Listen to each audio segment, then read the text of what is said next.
एक बार श्री विशाल साहब जी एक श्री राम जी के मंदिर में ठहरे और वहाँ पर उनने अपने आत्मकथा में लिखी है कि वो श्री राम मंदिर में ठहरे, वहाँ पर आरती होने लगी। आरती होने में वहाँ कोई घंट बजाने वाला, घड़ियाल घंट बजाने वाला नहीं था। तो श्री विशाल साहब ने खुद खड़ा होकर के घंटी बजाई। वो कबीरपंथी थे, वो भगवान नहीं मानते थे, निरंकार भी भगवान नहीं मानते पारक संप्रदाय वाले, न साकार न निरंकार। और तो कबीरपंथी लोग निरंकार मानते हैं। ये क्या हो रहा है? और तो निरंकार मानते हैं, वो निरंकार भी न माने, साकार भी न माने, फिर भी मंदिर में रहे। तो आरती हुई तो वहाँ की मर्यादा के अनुकूल उनने घंटी बजाई। हम कहीं जाएं, हमारी मान्यता जो भी हो, वहाँ जहाँ हम ठहरे हैं वहाँ के मर्यादा के अनुकूल हमको आचरण करना चाहिए। इतना तो हमको आना चाहिए कि नहीं आना चाहिए?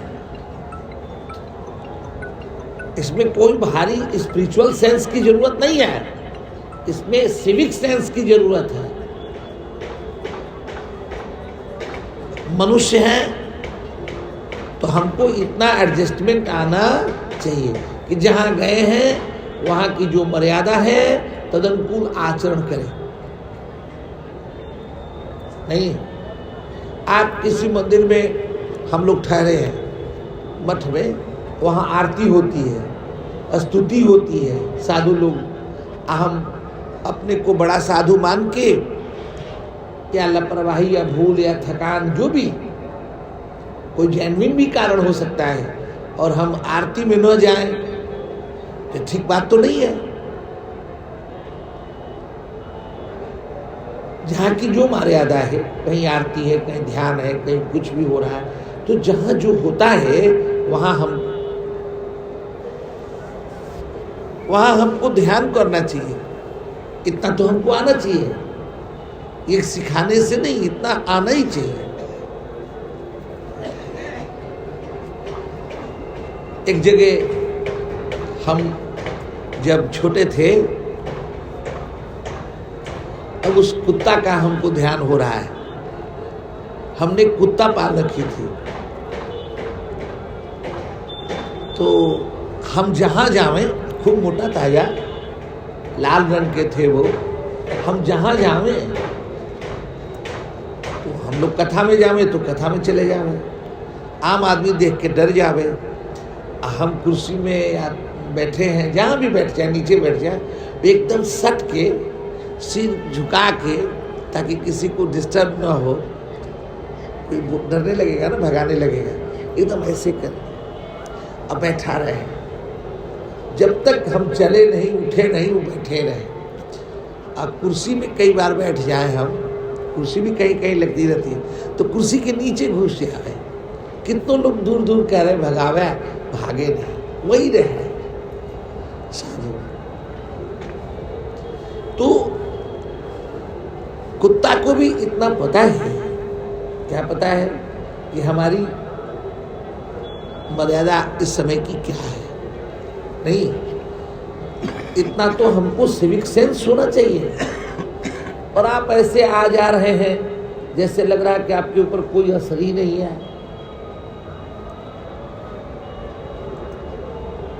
जैसे आप हिंदू सनातनी है ही नहीं और कथा हो रही है, थोड़ा तो ध्यान दीजिए।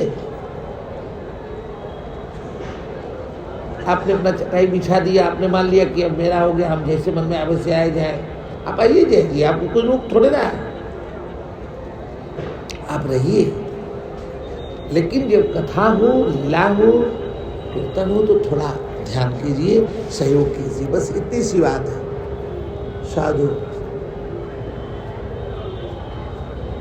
बाकी हमारी भूल चूक से किसी को तकलीफ हुआ है उसके लिए क्षमा याची है तो ये गुरु जी का कार्यक्रम, गुरु जी का स्थान है, हम लोग तो इसके जस्ट केयर टेकर हैं, देख रेख करते हैं। बाकी तो ये कार्यक्रम गुरुदेव का है, आप भक्तों का है, साधु संतों का है।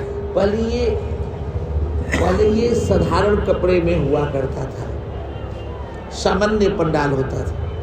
वर्षा होने लगे और लोग भींगने लगे तो गुरु जी बड़े दुखी हो गए, बाहर निकल जाए, लोग दुखी हैं, हम कैसे सोए अंदर, नहीं तुम इसको पक्का बनवाओ, अच्छा बनवाओ।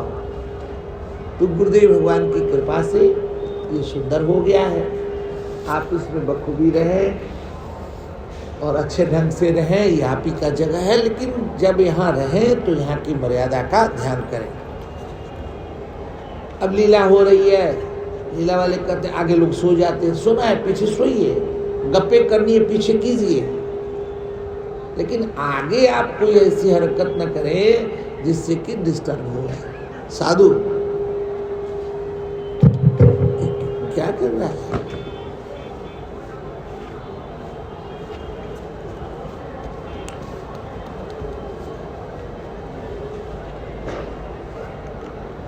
श्री सीतानाथ भगवान की। सुबह की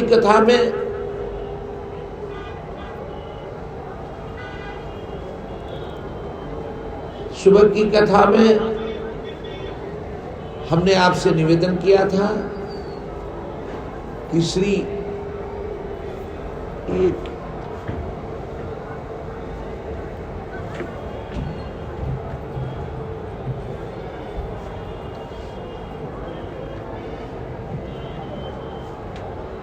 श्री परीक्षित जी श्री सुखदेव महाभाग से प्रश्न पूछे। उस प्रश्न के दो हिस्से थे, एक तो जिसका वैराग्य तीव्र है और एक जिसका वैराग्य सामान्य है। प्रतिकूलता आती है तो विषय के प्रति वैराग्य हो जाता है, फिर अनुकूलता आने पर वो सब बातें भूल जाती है। क्षणे रुष्टम क्षणे तुष्टम रुष्टम तुष्टम क्षणे क्षणे, ऐसे जो लोग होते हैं उनके लिए क्या करणीय है भगवान, और जो इनका वैराग्य तीव्र कोटि का है उन्हें क्या करना चाहिए। तो श्री सुखदेव महाभाग ने सबसे पहले जिनका वैराग्य तेज है उनके लिए बोला, उन्हें क्या करना चाहिए। सबसे पहले तो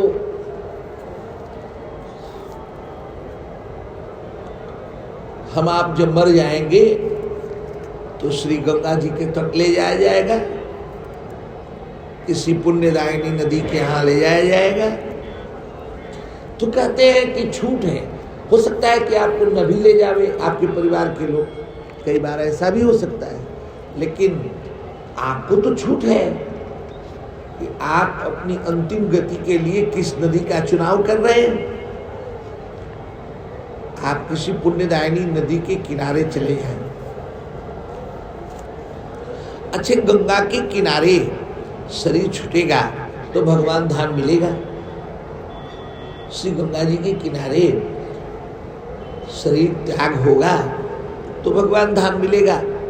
एक व्यक्ति ने ऐसा सुन लिया और बोरिया बिस्तर बांध के चल पड़ा और वो जाकर के नदी के किनारे ठहर गया। गांव देश में नदी के किनारे जब गांव देश वाले आए तो उन्हें बताया कि ये नदी तो गंगा नदी है ही नहीं जो आप श्री गंगा जी समझ के ठहरे। वो बोरिया बिस्तर फिर बांध के चल पड़े। फिर थोड़ी दूरी बाद नदी आई, फिर वहां ठहर गए। अब कि उन्हें लगा कि नदी शायद गंगा जी ही है। फिर सुबह लोग निकले, गांव वाले बाहर देखे कि कोई रात में आया हुआ है। कहा भैया कहाँ से आए हैं?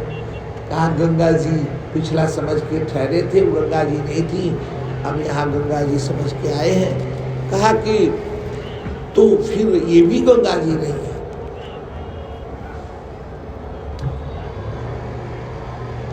ये भी गंगा जी नहीं है। अच्छा, ये भी गंगा जी नहीं है।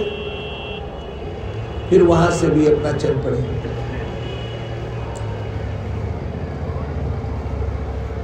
फिर गंगा जी के किनारे पहुंचे। अब की बार उनको लगा कि ये तो गंगा जी जरूर ही होगी। सुबह लोग निकले और लोगों ने बताया कि आप जिसको गंगा जी समझ गए हैं और पिछले 2 दिनों के साथ में आपके साथ जो हुआ, ये तो अब की बार और गजब हुआ है। ये वास्तव में गंगा नहीं है, ये कर्मनाशा नदी है।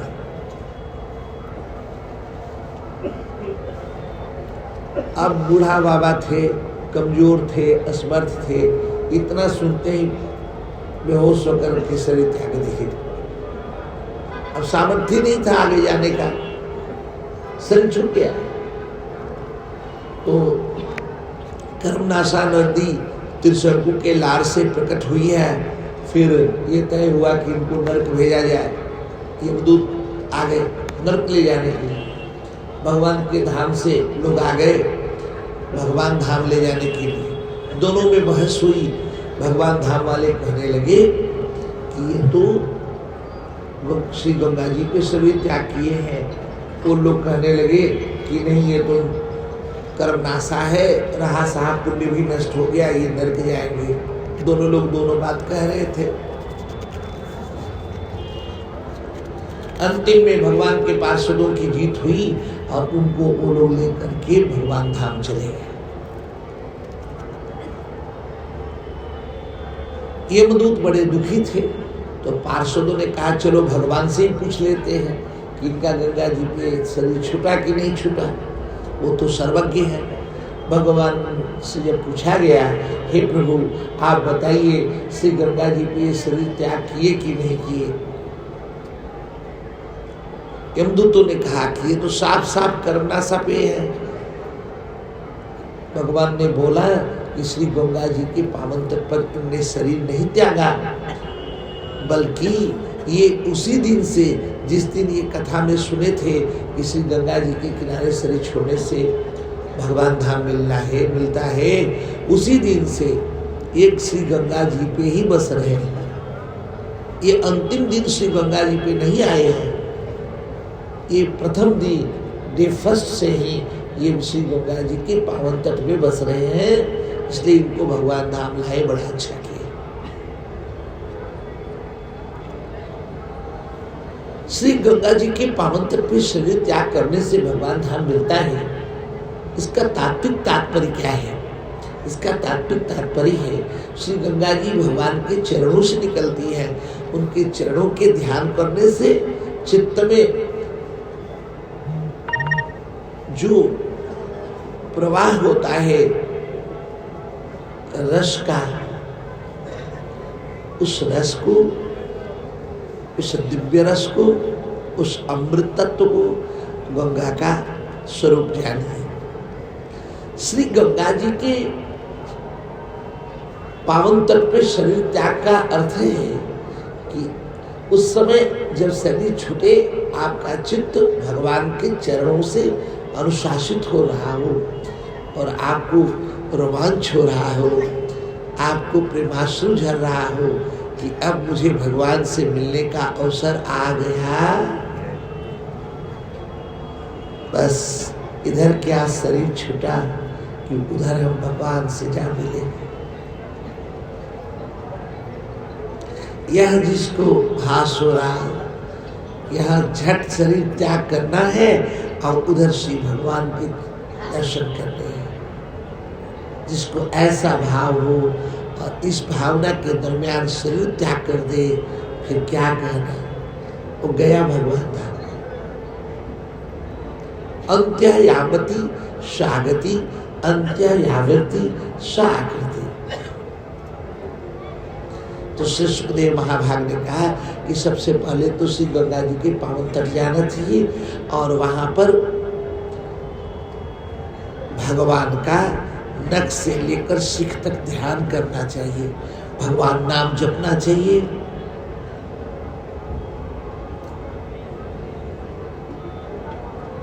नियम पूर्वक रहना चाहिए।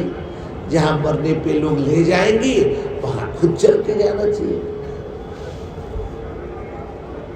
ऐसा कहा। एक बात कही।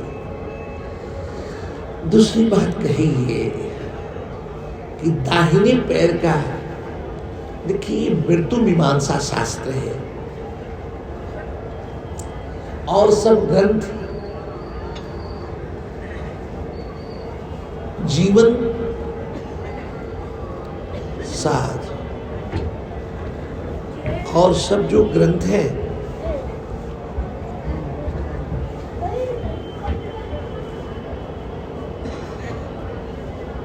और सब जो ग्रंथ है वो जीवन को सुंदर बनाकर मृत्यु की तरफ ले जाते हैं और यह जो ग्रंथ है वो सीधे मृत्यु को खूबसूरत बनाता है। 10-10 रुपया जोड़ के 500 रुपया तक जाए और सीधे 500 रुपया से सारे 10-10 के 20 के 50 के नोट सब मिल जाए। मृत्यु के सुंदर होने से, मृत्यु पर काम करने से, मृत्यु का दिन अच्छा हो, मृत्यु खूबसूरत हो, अगर इसको ध्यान में लेकर कार्य किया जाए तो जीवन तो अपने आप ही अच्छा हो। जो मृत्यु को खूबसूरत बनाने के लिए, मृत्यु का दिन, मृत्यु का पल सुंदर हो, इस दृष्टि से जो जी रहा है उसका तो सुंदर हो ही जाएगा, नहीं हो जाएगा, क्योंकि वो अंतिम का ध्यान कर रहा है। अंतिम का ध्यान करने से, मंजिल का ध्यान करने से मार्ग अपने आप खूबसूरत हो जाएगा।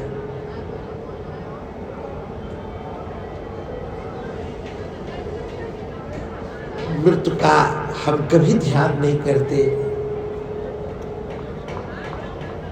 मृत्यु की बात नहीं करते कभी। मृत्यु का स्वागत करना, मृत्यु को स्वीकारना, जीवन को खूबसूरत देखना है। जीवन अपने आप सुंदर हो जाएगा। नो टाइम में जीवन को खूबसूरत बनाना है तो मृत्यु का ध्यान करना है। साधु भगवान बुद्ध जब दीक्षा देते थे तो कहते थे कि 6 महीना शमशान में रहिए, इसके बाद दीक्षा दूंगा।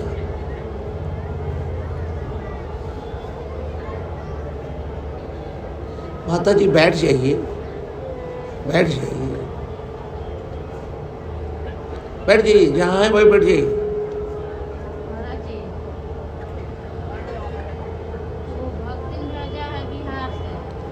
बैठ जा, बैठ जा, बाद में बात करिए, बैठ जा। ये बिहारियों का कैंप है ही।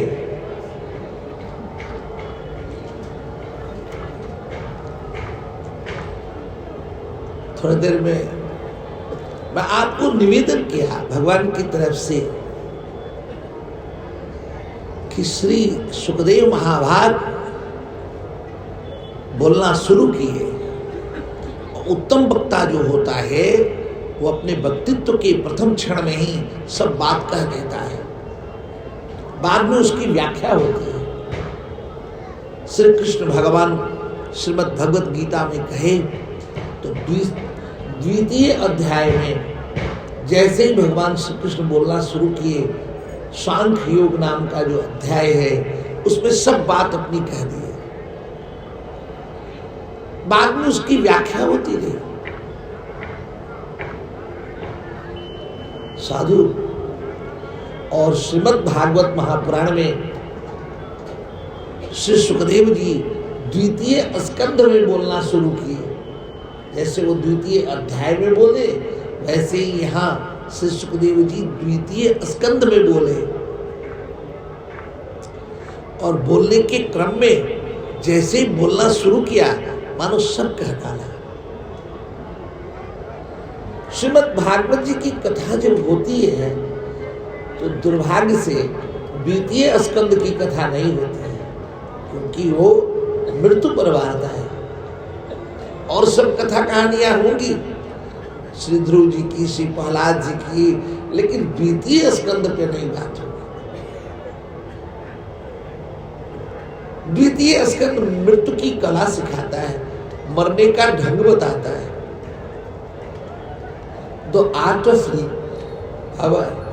आर्ट ऑफ डाइंग, मरने का साधु ढंग बताता है, कैसे मरा जाए। इसके लिए कोई क्लास नहीं होता। यहाँ को गए हैं, यही आश्रम है आपका? ये आपका नाम बताते बताते हम लोग पूछते आए हैं, नाम जान रहे हैं।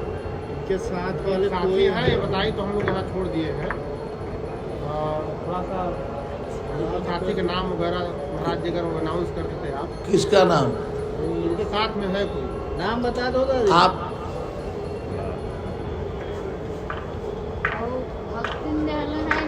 देखिए नाम पढ़ी क्या है? थोड़ा बताइए। वो गलत बता रही है, जो हम बात किए हैं उसको गलत। ये महाराज जी आपका नाम बताइए है। क्या नाम है मेरा? आपका ये बताइए, नित्य गोपाल दास जी का आश्रम अयोध्या छावनी, ये बताइए। हम लोग यहाँ संगम से लेके यहाँ आए हैं। हमारे वो श्री गुरुदेव भगवान का नाम है। अच्छा। हमारा नाम राम गोपाल दास है। ऐसा है कि जिसको कहीं कोई जगह नहीं मिलता, वो इसी आश्रम में आता है। तो ये बताइए है, तो हम लोग पहुँचाने आए हैं यहाँ। तो क्या क्या बता रही हैं? अभी एक साथी शर्मा बता रही है, फिर साथ में थे, ये भी खो गए हैं, ये भी बिछड़ गए हैं। तब हम क्या करें? नहीं, यहाँ अगर होंगे। कौन शर्मा जी हैं? जी, कौन शर्मा जी? बाद में बता दीजिएगा। हो जाने।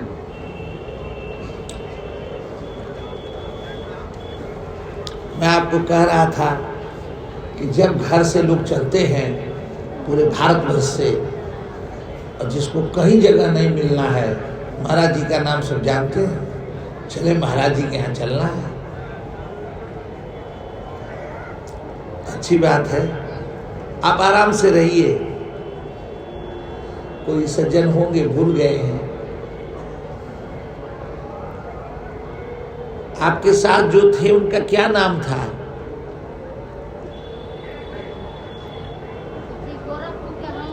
आपका उनका नाम क्या था? आपके घर के हैं?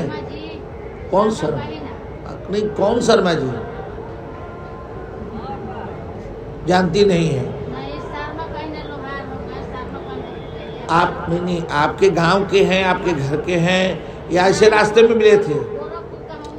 तो रास्ते में मिले थे आपको? तो ठीक है, अब रहिए आप अकेले, इनके घर के नहीं है। कोई शर्मा जी हैं गोरखपुर के, जो माता जी के साथ आए थे, भूल गए हैं। अगर इस छावनी में, मणिराम दास छावनी में जहाँ तक आप बैठे हैं, कोई शर्मा जी यहाँ आए हों गोरखपुर के, जिनके साथ कोई माता जी आई थी स्नान करने में, खो गई हैं, अगर हो तो ले जाएं। श्यावर रामचंद्र की, श्री राधावर कृष्ण चंद्र की। आप माता जी पीछे जाइए, शर्मा जी पीछे आपको इंतजार करेंगे। मैं बोल दिया हूँ, उधर देखिए, आएंगे तो उधर ही आएंगे ना। हाँ, पीछे चले जाइए, वहां देखिए। तो मैं जैसा कहा कि द्वितीय स्कंद की कथा में भगवान नारायण की ये जो कथा है, उसमें श्री सुखदेव महाभाग ने मृत्यु के विषय में बताया कि मरा कैसे जाए। और इसकी चर्चा लगभग नहीं होती है। इसकी चर्चा लगभग नहीं होती है। और कथा फिर कथाकार अद्वितीय कोटि का बनाता है। द्वितीय स्कंद की न कथाकार के अद्वितीय कोटि की कथा हो जाएगी। श्री सुखदेव जी ने बताया कि दाहिने पैर की एड़ी को गुदा द्वार के नीचे रखें, उस पे बैठ जाएं, गुदा द्वार रखकर एड़ी पर, और जब आप दाहिने पैर की एड़ी पर गुदा द्वार रखकर बैठेंगे तो प्राणवायु का ऊर्ध्वगमन होने लगेगा। और फिर अपने हाथों से आँख को, नाक को, कान को, मुंह को बंद कर लें। आप ऐसे आँख, नाक, अंगूठे से कान और मुंह सबको दबा दें, बंद कर लें। आँख, नाक, कान, मुंह सबको बंद कर लें। तो 2 आँख, 2 नाक का छेद, 2 कान का छेद, मुंह 7 हो गया। और गुदा द्वार रख करके आप बैठ चुके हैं। अब आप मानो नीचे का भी द्वार बंद हो गया। अब प्राणवायु जो है ऊपर की ओर ब्रह्मरंध्र की तरफ उसकी गति होने लगेगी। और सब बंद कर दीजिए, आंख, नाक, कान, मुंह। और प्राणवायु को मस्तक के ऊपर जहाँ चोटी रखते हैं वहाँ चढ़ा लीजिए।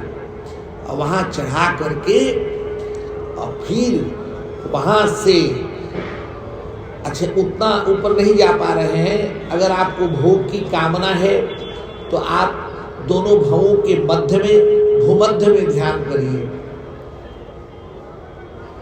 और भूमध्य में ध्यान करते हुए शरीर त्याग कर दीजिए। जहाँ माताएं बिंदी लगाती हैं वहां से आप शरीर त्याग कर दीजिए, तो आपको भोग की प्राप्ति हो जाएगी। अगर आप इंस्टेंट निर्माण चाहते हैं, तुरंत अभी का अभी आप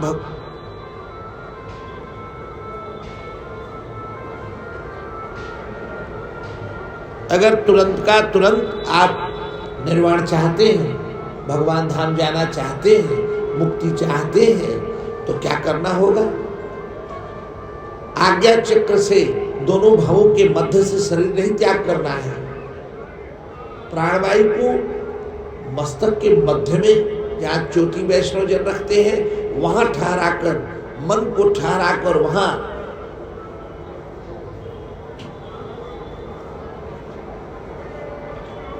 वहां से शरीर त्याग करना है।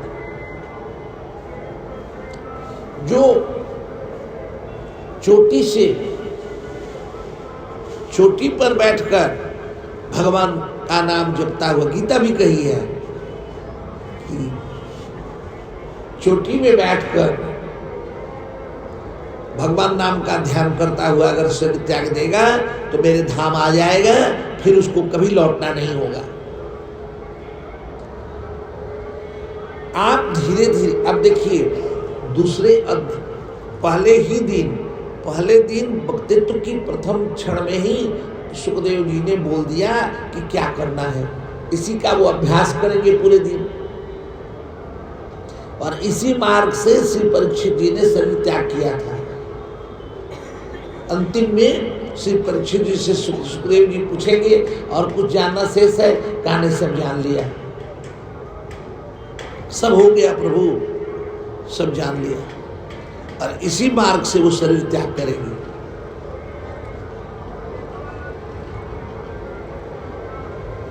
तो योग मार्ग का अनुशीलन करता हुआ किसी योगी गुरु से, योग के जो गुरु हैं उनसे, उनके देख रेख में यह अभ्यास करना चाहिए मरने का।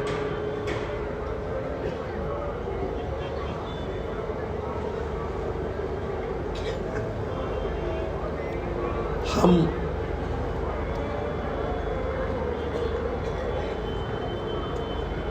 आर्ट ऑफ लिविंग के क्लासेस तो चलते हैं, लेकिन आर्ट ऑफ डाइंग, मरने के क्लास नहीं चलते हैं। मरने पे कोई बात ही नहीं करता। और श्रीमद् भागवत जी में चर्चा है तो श्रीमद् भागवत जी की कथा भी होगी, तो नाच गान करके लिपापोती कर देंगे, यहाँ तक बात आएगी ही नहीं। हंसी मजाक करके समय बिता लेंगे। श्री सुखदेव जी ने कहा, मरने के बाद जहाँ जाया जाता है पहले वहाँ चले जाए शमशान में, गंगा जी के किनारे, फिर वहाँ बैठ के भजन करें।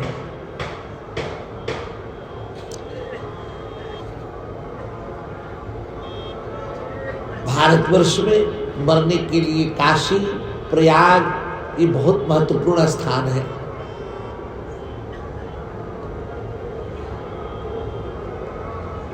प्रयाग में जो भी घर बनाते हैं वो सज्जन समझते हैं कि चलो तीर्थ में घर बना, अंतिम दिन बड़ा अच्छा से बीतेगा। श्री गंगा जी के पावन सानिध्य में, गंगा जी की गोद में रहने का। ऐसे ही काशी में जो घर बनाते हैं बाबा विश्वनाथ के सानिध्य में, उनकी कृपा में रहने का सौभाग्य होगा। लेकिन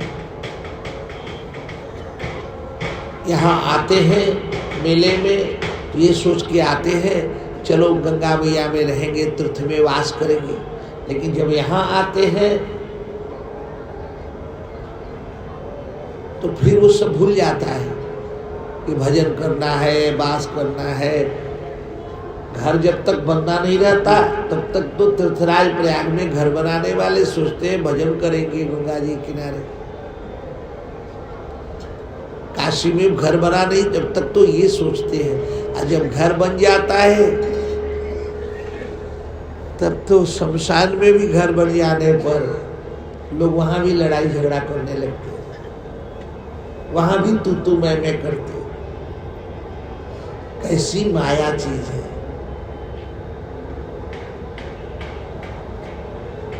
आपको कभी नहीं महसूस होता कि जहां पर मरकर के आया जाता है मैं सशरीर वहां आया हूं।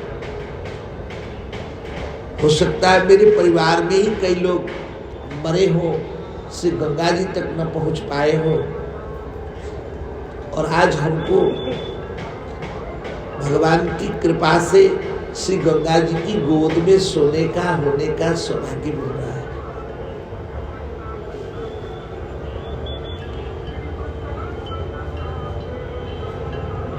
यहाँ व्यवस्था उतनी अच्छी नहीं है।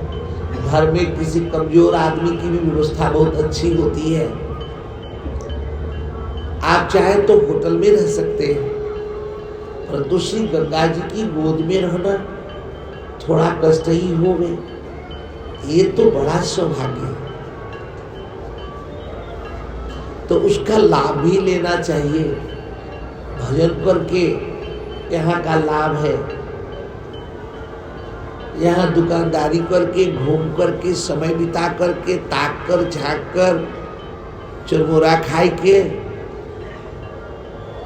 भोज में जाए के, यहाँ जो काम करने आए हैं वो करना चाहिए। ये केसर का खेत है। केसर के खेत में कोई किसान बाजरा का खेती करके सोचे कि लाभ में है तो घाटे का है। ये प्रेम उत्पादक क्षेत्र है। मनुष्य के जीवन में सबसे बड़े मूल्य प्रेम के हैं। प्रेम पूर्वक भगवान नाम जपने का, गंगा जी की गोद में होकर शिकवा शिकायत से मुक्त होकर के जीने का ही अवसर है। धन्यवाद पूर्वक जी रहे साधु। तो श्री सुखदेव जी ने उपाय बताया, श्री परीक्षित जी को तुरंत ही उपाय बताया।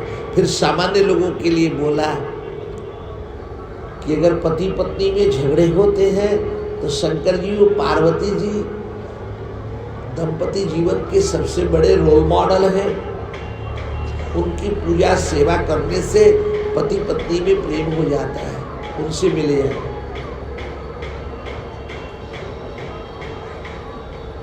रूप चाहिए तो गंधर्वों की पूजा करें, ऐसे जिसको जो जो चाहिए। लेकिन कह तो रहे श्री सुखदेव जी, तो जो वक्ता होता है ना, थोड़ा बहुत नीचे होकर के आपके अनुसार बोलेगा, लेकिन जिसका जो तल है साधु, वो घूम फिर कर अपने तल पे वापस आ जाता है। श्री सुखदेव जी ने अंतिम में अलग अलग कामना के अनुसार अलग अलग देवी देवता के पूजन की बात की, लेकिन अंतिम में कहने लगे कि चाहे सकाम हो चाहे निष्काम हो, भगवान नारायण का ध्यान करें। रामकृष्ण नारायण का ध्यान करें, वो आपके सकाम भावना की भी पूर्ति कर देंगे, और निष्काम होंगे तो आपको मुक्ति भक्ति की ओर भी ले जाएंगे। वहां सब कुछ प्राप्त होगा। एक साधे सब साधिया, सब साधे सब जाए, जैसे सींचो मूल को फुले फले आधार। उस एक के ध्यान करने से सब हो जाए, ऐसा श्री सुखदेव जी ने कहा।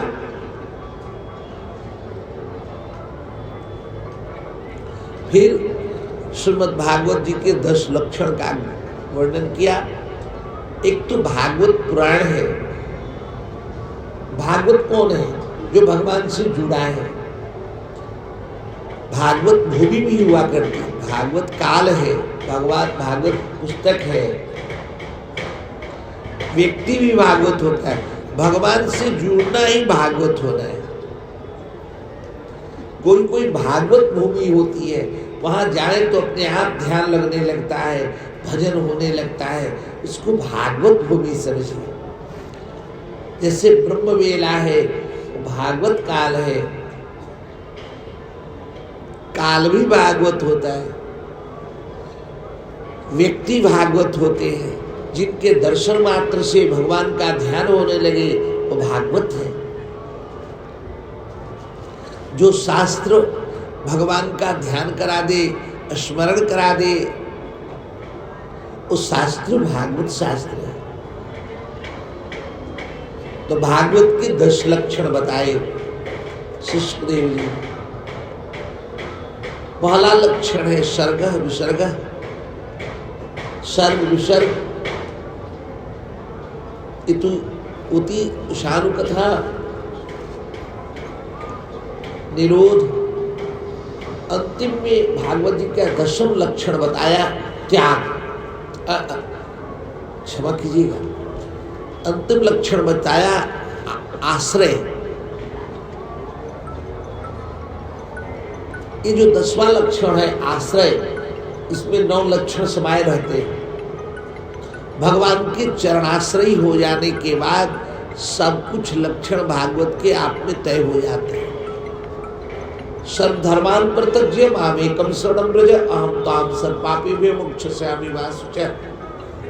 शक्रदेवाय प्रपन्नाय, महर्षि वाल्मीकि लिखते, भगवान श्री राम जी कहते हैं कि मेरे चरण शरण होने पर मैं समस्त जीवों से अभयता प्रदान करता हूँ।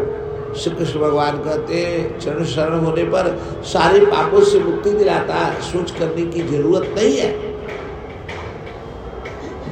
तो भगवान के चरणाश्रयी होने पर सारे के सारे भगवान के चरणाश्रयी हो जाए, अपने आप में सब भागवत का लक्षण आ जाता। मेरे तो आधार सीताराम के चरणारविंद, मेरे तो आधार सीताराम के चरणारविंद, आधार सीताराम के चरणारविंद, मेरे तो आधार सीताराम के चरणारविंद, मेरे तो आधार राजा राम के चरणारविंद, मेरे तो आधार राजा राम के चरणारविंद, मेरे तो आधार राजा राम के चरणारविंद,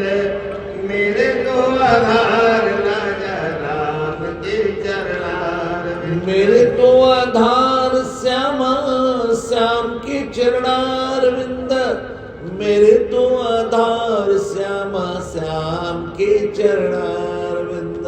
मेरे को आधार श्यामा श्याम के चरणारविंद, मेरे को आधार श्यामा श्याम के चरणारविंद। मेरे तो आधार सीताराम के चरणारविंद, मेरे तो आधार सीताराम के चरणारविंद। मेरे को आधार सीताराम के चरणारविंद, मेरे को आधार सीताराम के चरणारविंद। मेरे तो आधार राजा राम के चरणारविंद, मेरे तो आधार राजा राम के चरणारविंद। मेरे को आधार राजा राम के चरणारविंद, मेरे को आधार राजा राम के चरणारविंद। ओ श्री राजा राम भगवान की जय। भगवान के चरणाश्रय होकर के जीना, भगवान के चरणाश्रयी होना, आश्रय लक्षण को प्राप्त होना।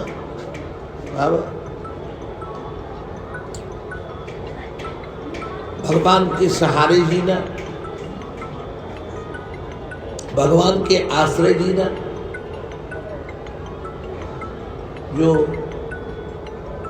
इस मणिराम दास छावनी खालसा के परमाध्यक्ष हमारे श्री सद्गुरुदेव भगवान हैं, जो श्री राम जन्मभूमि तीर्थ क्षेत्र ट्रस्ट के अध्यक्ष हैं, श्री कृष्ण जन्मभूमि संस्थान के अध्यक्ष हैं, उनके द्वारा ये भजन बनाया गया है।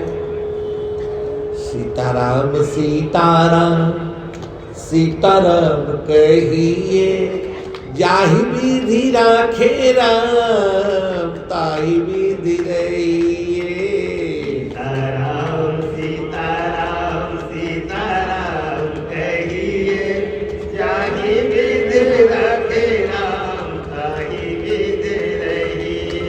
मुख में हो राम नाम, राम से हाथ में, तू अकेला नहीं प्राणी, राम तेरे साथ में। मुख में हो राम नाम, साधु सेवा हाथ में, तू अकेला नहीं प्यारे, राम तेरे साथ में। तू अकेला नहीं प्यारे, राम तेरे साथ में, राम तेरे साथ में, राम तेरे साथ में। तू अकेला नहीं प्यारे, राम तेरे साथ में। विधि का विधान जान, हानि लाभ सही है, जाहि विधि रखे राम ताहि विधि रहिए। बोल श्री सीतानाथ भगवान की। ये भजन, इस भजन का जो भाव है आश्रय लक्षण को प्राप्त कराता है। इसका मनन करते हुए, इसके अर्थ का ध्यान करते हुए आप इसको गुनगुनाएंगे तो मानो आप चरणाश्रयी हो जाए। ठीक है।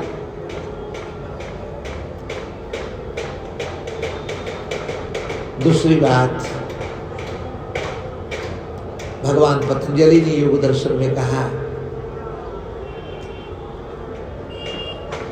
कि उत्तम अधिकारी समाधि पाद में कहा, उत्तम अधिकारियों के लिए ईश्वर प्रणिधान आत्मा, ईश्वर की शरणागति से सब होता है। मध्यम कोट के अधिकारियों के लिए साधन पाद लाया, यम नियम आसन प्राणायाम प्रत्याहार धारणा ध्यान से। और उत्तम कोट के अधिकारी तो चरणाश्रयी होते हैं। आश्रय लक्षण जिसमें आ गया वो भागवत है, परम भागवत है। अब भगवान पतंजलि ने कह दिया भगवान की शरणागति सबसे मुख्य है। अब शरणागति के जो रास्ते हैं उसके लिए उन्होंने कहा तस्य वाचक प्रणव, उसका नाम, नामनिष्ठा, नामानुराग, नाम में निष्ठा हो, नाम में प्रेम हो, नाम जपने से आश्रय प्राप्त होता है भगवान का। नाम ही भगवान का चरण है वास्तव में। चरण जैसे इस मंच का ये सीढ़ी चरण है जिसके सहारे हम यहाँ आते हैं। तो तो भगवान तक जाने का सहारा क्या है? नाम। नामी तक जाने का सहारा है नाम।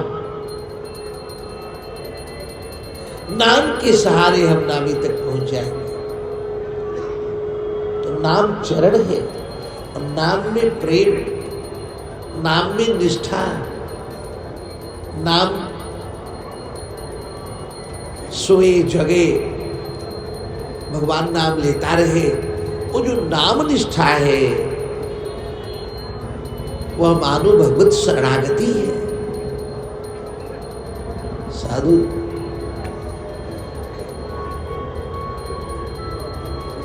भगवान के नाम की महिमा में रहना। सोते समय भगवान नाम जप करके सोए और जगे तो भगवान नाम लेता हुआ जगे, और भगवत शरणागति को प्राप्त है। साधु साधु वो भगवत शरणागति को उपलब्ध है।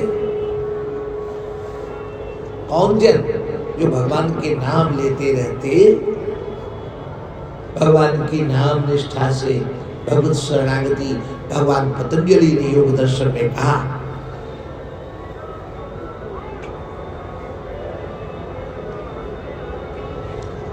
ये अंतिम है। श्री परीक्षित जी ने श्री सुखदेव जी से कहा, हे महाभाग, मेरी मां उत्तरा ज्यादा समझदार थी। उसने भगवान की शरणागति ले लिया। कल की कथा में देखा, श्री उत्तरा जी पर ब्रह्मास्त्र का प्रयोग हुआ गर्भस्थ शिशु परीक्षित को मारने के लिए अश्वत्थामा के द्वारा। उन्होंने शरणागति ले लिया मेरी मां ने। फिर भगवान ने उनकी रक्षा की। काश मेरे दादा लोग भी भगवान की शरणागति ले लेते।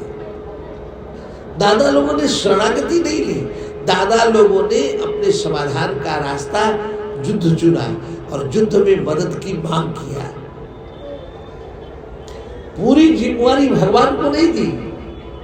हम संकट में हैं, आप रास्ता बताइए, हम तो आपके चरण शरण है प्रभु, त्राहिमा पाहिमा। मेरी मां ज्यादा भागवत थी, ज्यादा वैष्णव थी, वो सीधे भगवान का चरण शरण हो जाती है। तो संकट साधु, मैं आपको जो निवेदन किया, भगवान की शरणागति में रहना, आश्रय को प्राप्त रहना, सदैव भगवान नाम की महिमा में जीना, बाबा ये ज्यादा महत्वपूर्ण है कि समय जब विपरीत आए तब हम भगवान की शरणागति लेवे और हम पहले अपने बचने का उपाय कर ले संकट से, और फिर उसमें भगवान की मदद मांगे। ये तो पूर्ण शरणागति नहीं है।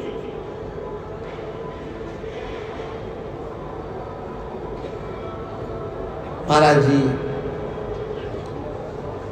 हमारा यहाँ ये कार्यक्रम है, आप आइएगा। ये महाराज जी को बुलाना नहीं है। महाराज जी, हम ये कार्यक्रम करना चाहते हैं, अब आप तय करिए कि कब आप आ सकेंगे। आपके आने से ही हमारे कार्यक्रम होएगा। आप जब आदेश करेंगे प्रभु, तभी कार्यक्रम रखा जाएगा। ये न तरीका है महाराज जी को बुलाने का। आप ऐसा कह दें कि महाराज जी, हम लोगों ने तय कर लिया है, फला डेट को कार्यक्रम है, तो आप पधारिएगा। और कुछ इससे भी थोड़ा हटके लोग होते हैं, ये भी थोड़ा ठीक है। ये भी पांडवों की कोटिका है कि हमने युद्ध के लिए, युद्ध संकट मतलब अपने जीवन का संकट दूर करने के लिए युद्ध तय कर लिया है, और युद्ध में मेरी मदद कीजिए, ये भी ठीक है। लेकिन इससे भी अलग होता है कुछ। महाराज जी, आप कभी हमारे घर की तरफ आइएगा तो आइएगा, आप तो घूमते ही रहते हैं। कभी मछली शहर आइएगा महाराज, राजा बाजार आ जाइएगा, उधर ही अपना जयपुर की तरफ कभी आना होता होगा महाराज जी आपका, आ जाइएगा, उधर ही अपना घर है, ये भी बुलाना है।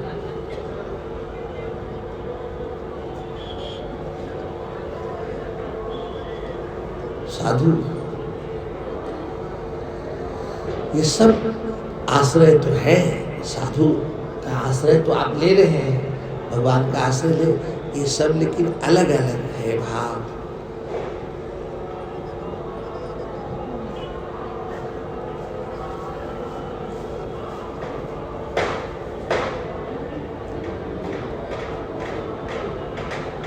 जैसे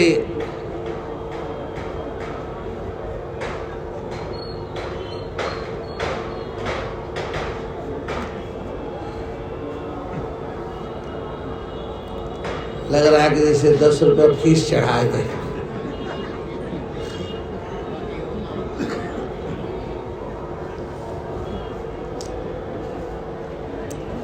जैसे चिड़िया अपने शाम को घोंसले में आती है, बेचारे दिन भर घूमते हैं, शाम को अपने घोंसला में आ गए, और आप लोग घेरे बैठे हैं, एकदम लांघते कूदते फांदते,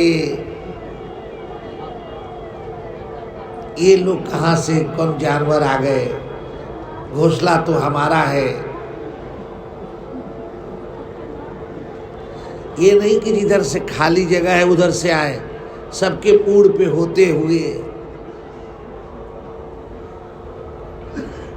चढ़ते चढ़ाते तब न साधु बाबा है। रास्ता जिधर से खाली है उधर से आते, जैसे लग रहा है कुछ छूट रहा है।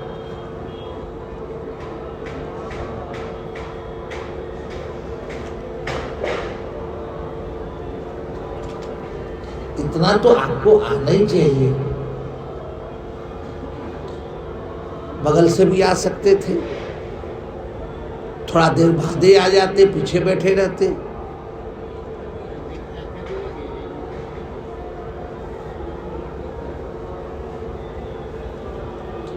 श्रीमद् भागवत महापुराण की कथा में आया है, महात्म कथा में, कि कथा चलती रहे तो आगे न आइए, बैठिए पीछे, घूमिए बाजार, कोनो जरूरी है आना आपका?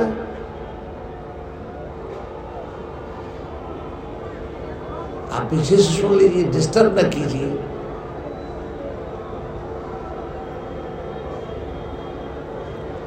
बिहार के हैं क्या?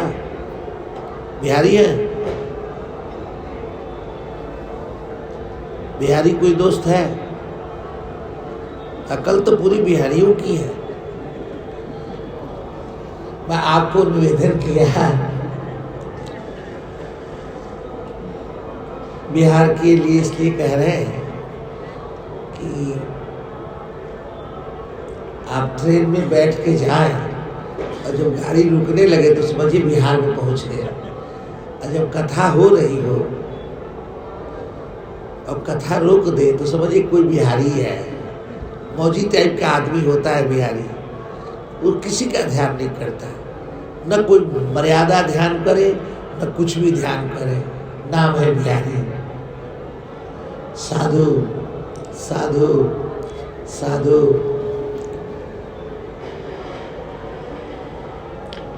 बोल श्री वृंदावन बिहारी लाल की।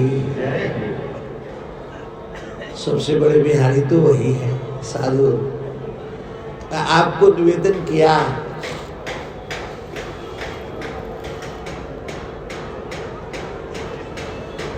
कि चरणाश्रयी होना भागवत जी का 10वां लक्षण है, और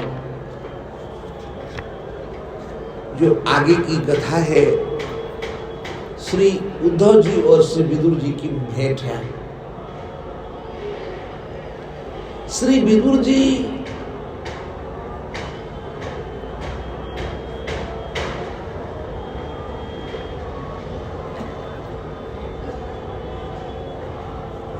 महाभारत के युद्ध में नहीं रहे,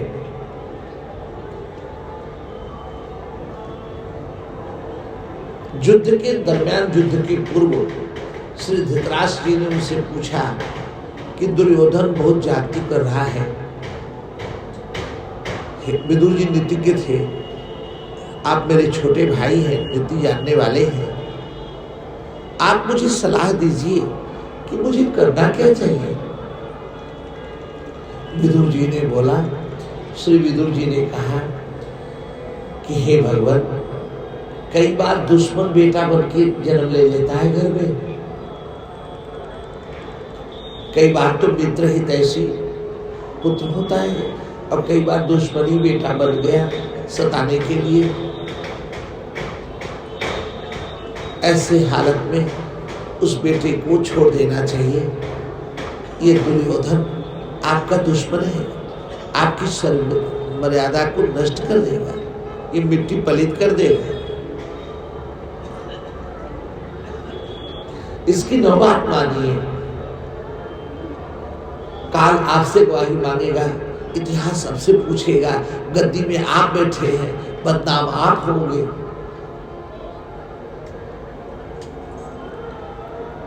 ये बात किसी ने जाकर के बता दी दुर्योधन को कि तेरे पिता को इस तरह से गला रहे हैं। श्री विदुर जी, दुर्योधन आए और आकर के कहने लगे श्री विदुर जी से कि आपसे तो अच्छा कुत्ता ही होता है, जिसका खाता है पूछ हिलाता है। तुम तो कुत्ता से भी गए गुजरे। अगर तुमने आइंदे ऐसी कोई हरकत की तो हमसे ज्यादा कोई बुरा नहीं होएगा, धक्के मार के बाहर निकाल दूंगा।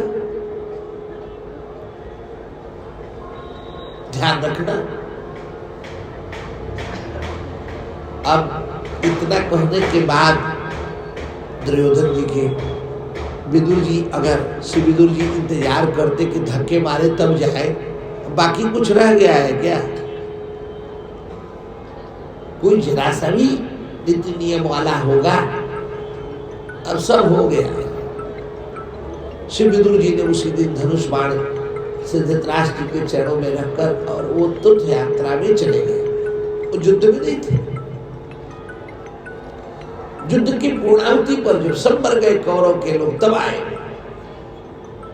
जो कल की कथा में आपको निवेदन किया, श्री धृतराष्ट्र को ले गए, गंगा के सब स्रोत में भजन करा करके भगवान धाम पहुंचाने में सहायक बने।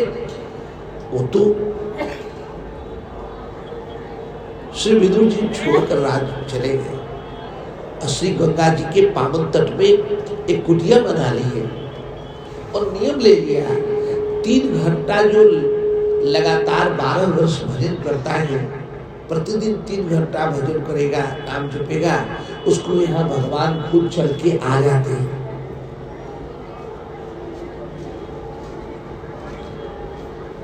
श्री विदुर जी और विदुरानी जी, श्री विदुरानी जी और विदुर जी दोनों श्री गंगा जी के पावन तट पर झोपड़ी बनाकर और उसमें बैठ कर के भजन करते, अपना नियम व्रत पूरा करते। एक दिन की बात है कि श्री विदुर जी गंगा जी नहाने गए तो देखा कि रास्ते सज रहे हैं, रास्तों में तोरण द्वार बन रहा है, बल्लियां गड़ी है, सब सज धज गया है, सुगंधित द्रव्यों का छिड़काव हो रहा है, पटाखे लगे हैं। श्री विदुर जी ने पूछा कि ये सब किसके उसके लिए तैयारी हो रहा है, क्योंकि अब हस्तिनापुर के राजघराने से उनका कोई संबंध नहीं रह गया था। लोगों ने बताया श्री गंगा जी जब नहाने जाते हैं ना तो गंगा परिवार जैसा हो जाता है। श्री गंगा जी जब नहाने जाएंगे, किसी नदी में प्रतिदिन नहाने जाए तो एक परिवार जैसा हो जाता है। लोग आपस में मिलने जुलने लगते हैं, एक दूसरे का इंतजार करने लगते हैं। फला आज नहीं आए, क्या उनको तकलीफ है कोई क्या? लोग जानने समझने लगते हैं और श्री गंगा जी नहाने के पूर्व आपस में सब कुछ बतियाते हैं। राष्ट्र का क्या हाल चाल है, देश का, समाज का, विश्व कैसा चल रहा है, हर तरह के समाचार की थोड़ी थोड़ी टिप्पणी सब कोई करता है। फिर आपका परिवार कैसा चल रहा है, आपका स्वास्थ्य कैसा है, थोड़ा थोड़ा सब कुछ एक दूसरे को बताने में, जानने में कारण बनाते हैं। एक बिल्कुल परिवार जैसा हो जाता है। जो लोग श्री गंगा जी या किसी पुण्यदायिनी नदी में नित्य स्नान किए हैं, इस बात का अनुभव नहीं होगा। श्री विदुर जी का भी एक परिवार हो गया। उन्होंने पूछा ये कैसे सज रहा है, सड़क क्यों सजाई जा रही है, क्या कुछ होने वाला? लोगों ने बोला आपको पता नहीं है, द्वारिकाधीश आ रहे हैं, उसकी तैयारी चल रही है। अच्छा, बड़े बड़े रसोइया आए हैं पकवान तय करने के लिए। भगवान की बड़ी जोर शोर से स्वागत की तैयारी हो रही है। श्री विदुर जी उस दिन लेट से आए। विदुरानी जी ने पूछा क्या कहा? भगवान आ रहे हैं। विदुरानी जी ने कहा भगवान को अपने घर पे बुला लीजिएगा, हम यही प्रसाद पवाएंगे, उनको बना लेंगे।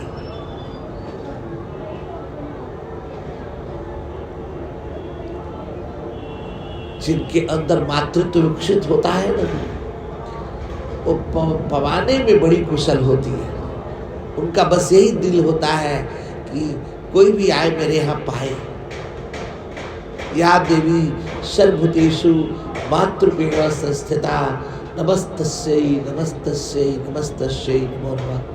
या देवी सर्वभूतेषु क्षुधारूपेण संस्थिता नमस्तस्यै नमस्तस्यै नमस्तस्यै नमो नमः। श्री विदुरानी जी का नाम था सुलभा। जैसे श्री सुदामा जी की पत्नी का नाम था सुशीला, वैसे इनकी पत्नी का नाम था सुलभा। दोनों भगवान के बड़े भक्त हैं। देखिए, एक तो ये कंसेप्चुअल है कि कोई किसी की पत्नी है, उसका वो नाम है, और ये जो शास्त्रों में नाम होता है बड़े महत्वपूर्ण इशारे होते हैं समस्त साधकों के लिए। श्री विदुर जी की भक्ति, श्री सुदामा जी की भक्ति में उनकी धर्मपत्नी का हाथ है। जो प्रकृति हमें जन्म देती है वो हमारी माँ है, पर्सनिफाइड होकर के उसका मानवीकरण होता है। पुराणों में मेरी माँ समझी जाए। जो प्रकृति हमसे जन्मती है वो हमारी पुत्री समझी जाए, और जो प्रकृति हमारे धर्म पालन में, कर्तव्य पालन में सहायक है, वो हमारी धर्मपत्नी मानी जाए।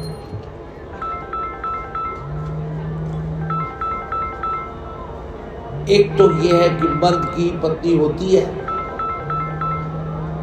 फीमेल होती है, और जब सार्वभौमिक अर्थ किया जाएगा तो संस्कृत में ये संस्कृत के परम आचार्य बैठे हुए हैं जो सामने से शुक्ल जी हैं।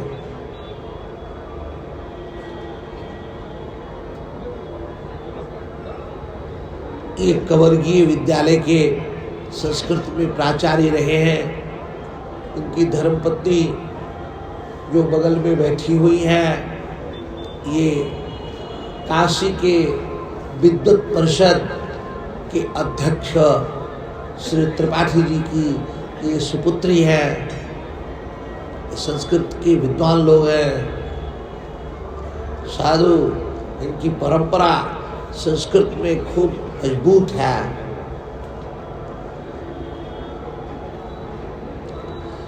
दास को सुनकर ये अनुग्रह पूर्वक सुन रहे हैं, कृपा पूर्वक। साधु, हम लोगों को तो संस्कृत आती नहीं, कृपा पूर्वक सुन रहे हैं। मैं निवेदन कर रहा था,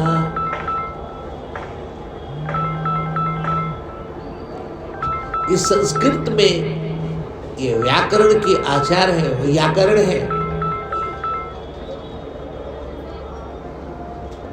संस्कृत में आत्मा को पुल्लिंग कहा जाता है। हिंदी में, हिंदी वालों ने आत्मा को स्त्रीलिंग घोषित किया, लेकिन संस्कृत में आत्मा पुल्लिंग है। उसको पुल्लिंग की तरह देखते हैं, पुल्लिंग है। तो चाहे नर के आत्मा हो, चाहे नारी की आत्मा हो, और चाहे नपुंसक की आत्मा हो, किसी की भी आत्मा हो, आत्मा पुल्लिंग है। आत्मा राम है, आत्मा कृष्ण है, आत्मा नारायण है, जिसके लिए काशीपति बाबा विश्वनाथ, जिसके ध्यान के लिए, जिसके प्रेम पाने के लिए गोपी बनते हैं।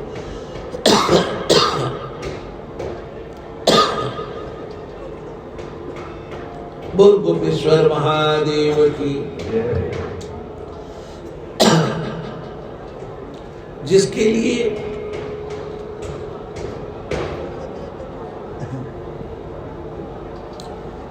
काशीवासी श्री कबीर साहब जी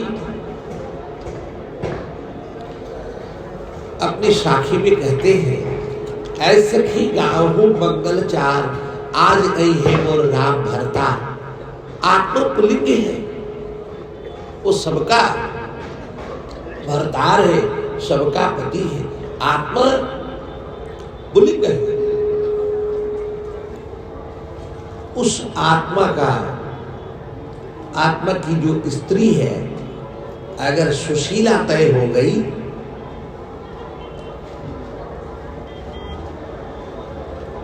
सुशीला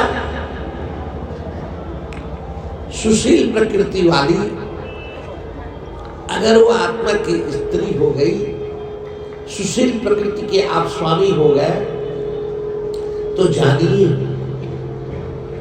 आपका भजन में मन लगेगा।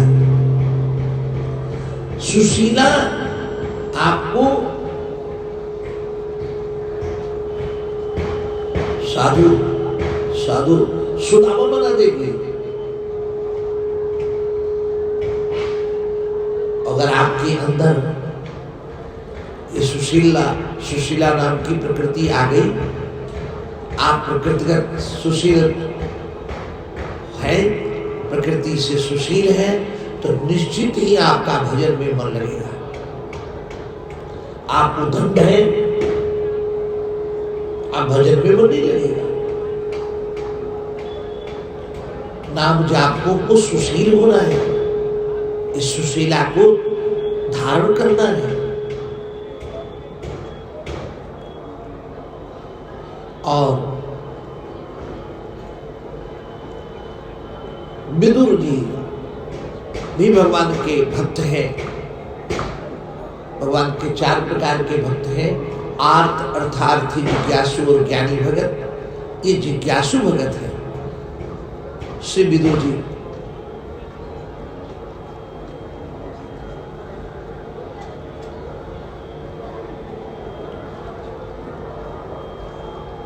श्री विदुर जी की धर्मपत्नी का नाम है सुलभा। ये सुलभा प्रकृति के अगर आप स्वामी हो गए, तो आप विदुर कोटि के हो जाएंगे। सुलभा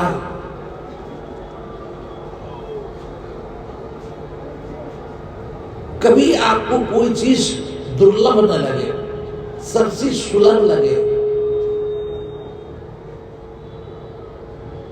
प्रकृति ही आपकी सुलभा की है। आपके सहयोग में अगर सुलभा प्रकृति खड़ी है, कोई चीज कठिन नहीं लगता। जब हम भगवान के हैं तो सब चीज सुलभ है। शिकायत नाम की चीज नहीं। हमेशा धन्यवाद से भरे रहना।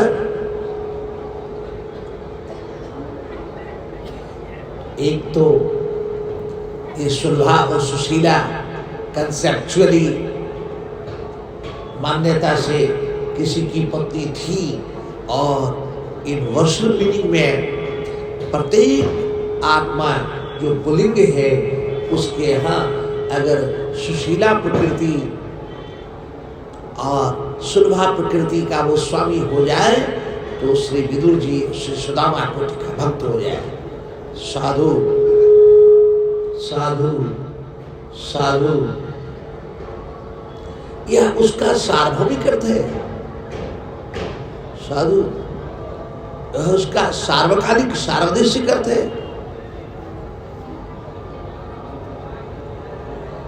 श्री सुरभा जी ने कहा कि हम लोग भगवान के दर्शन में, श्री विदुर जी ने कहा कि हमारा छोटा सा कुटिया है, क्या भगवान आएंगे, भगवान के साथ लाव लश्कर होगा, भगवान बहुत बड़े हैं और बड़े के साथ तो बड़े। महाराज कुर्सी में बैठे, कुर्सी में, महाराज कुर्सी में, कुर्सी में, महाराज कुर्सी में बैठिए। अरे आचार्य जी कुर्सी में बैठिए, कुर्सी में बैठिए।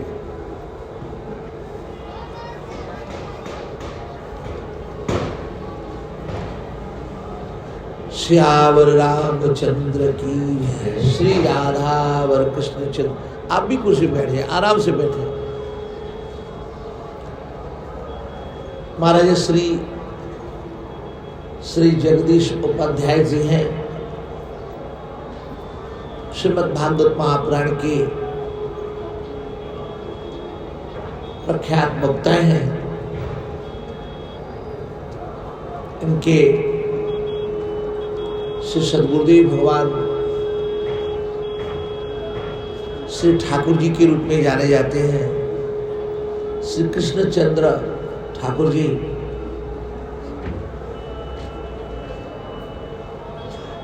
अपने नाम के लिए मोहताज नहीं, सबके हृदय में राज करते उस समर्थ परंपरा के हैं। दूसरी बात, हमारे श्री गुरुदेव भगवान के अत्यंत संग निकट के लोग हैं। आप ब्रज के रहने वाले हैं। ये तो कथा ब्रजनंदन की ही है। साधु साधु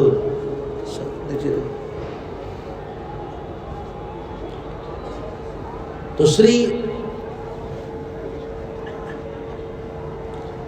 सुशीला जी, सुरभा जी ने कहा कि भगवान को पवाना है।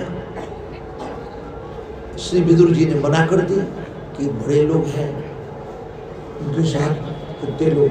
तो सुलभा जी कहने लगी कि आप तो कहते हैं, देखिए माताओं के चरित्र में सुलभता रहनी चाहिए, निर्दोषता, निष्कलंकता, पवित्रता रहनी चाहिए। माताएं हर चीज में अपना अधिकार मानती हैं।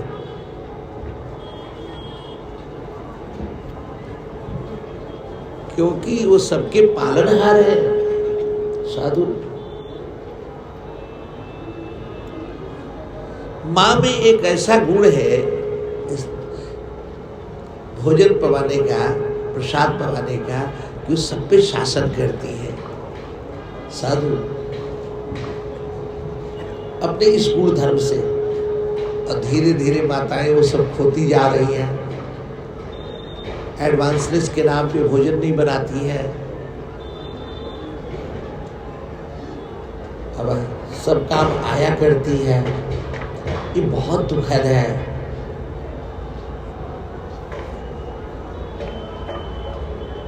जिस माँ को भोजन नहीं बनाने आता, उसके बच्चे उसको क्या समझेंगे।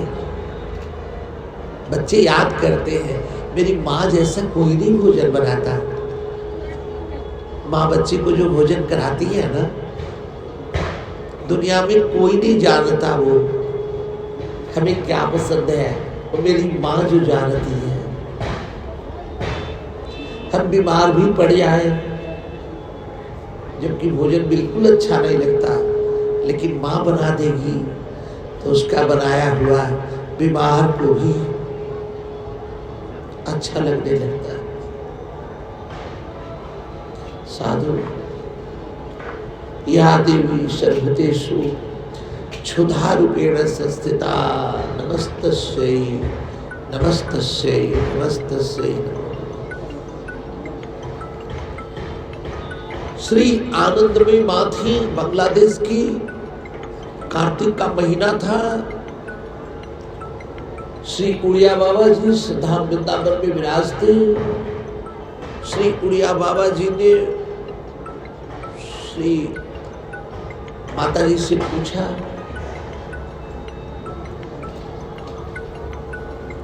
कि आप आजकल कार्तिक नहाती होगी? माता कार्तिक नहाती है? तो माता जी ने बोला मैं नहीं नहाती। क्या ठंडी इतनी पड़ रही है? कहा नहीं, ठंडी तो नहीं पड़ रही।